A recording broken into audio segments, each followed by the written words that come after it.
leadership. And you really suffered there. You stuck it out. A lot of people left. A lot of big companies left. Some of the people, many of the people sitting at this table left because of the safety risk and other risks. But you stuck it out. I give you credit for that. Sometimes it was hard.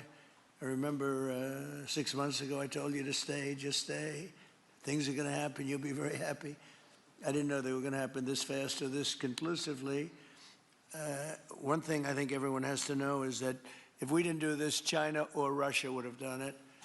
And if China or Russia were a next-door neighbor, because essentially this is not around the other parts of the world so far away where you fly in an airplane for 24 hours before you get there. This is sort of a next-door neighbor if you think about it.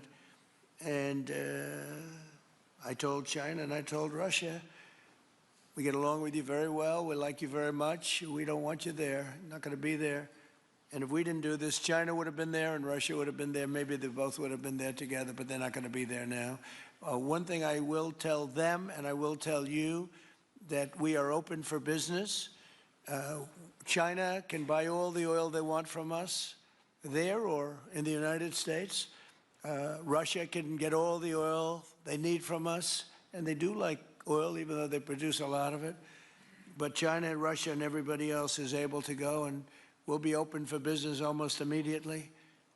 I have a feeling the $100 million will be spent $100 billion will be spent very, very rapidly by these very big, powerful, and rich companies, and I think they're going to be able to rebuild the infrastructure. And I hope it's going to be brand new as opposed to a rehab, because I know the tremendous difference between the new and the not so new in your industry. The new is much more beautiful, much better in every way, and actually much smaller. It's like everything else, gets smaller and stronger. It's a combination of smaller, better, and stronger. So I hope you're going to build all brand new stuff, rip out the old crap that's been there for so many years, and do it the right way. You're going to be there a long time if we make a deal. If we make a deal, you're going to be there a long time.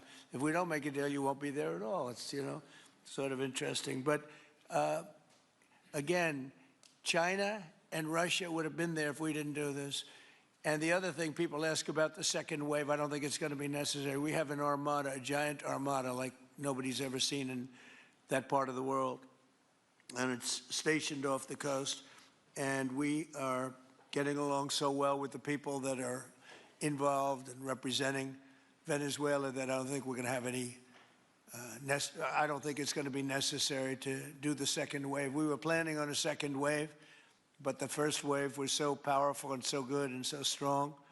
And frankly, the people in the country, they did the right thing. They were smart. They did the right thing. They didn't want to go through a second wave. But we've got a tremendous number of the most powerful ships in the world right there. I don't think we're going to have to use that. I'm happy to say that.